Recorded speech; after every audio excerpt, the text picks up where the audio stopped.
stāvu vietā, kur gaisa dziedāšanu var dzirdēt 3 novados. Dzeru rīta kafiju, kas gatavota no Latgales Dzidru ezeru ūdens, atraktīva, kā Vidzemes pakalnu ar Gaiziņu kalnu, un stipru, kā Zemgales rudu lauki, turpat ir Staburaks, Zelmē dusošais.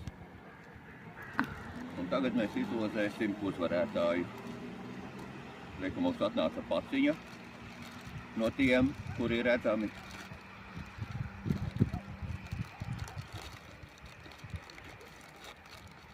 Nu, kurš mums te būs?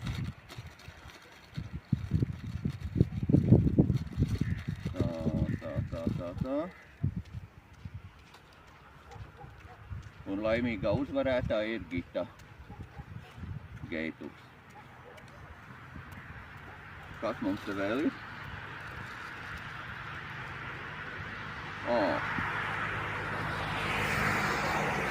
Un šis ir jaunais piedāvājums.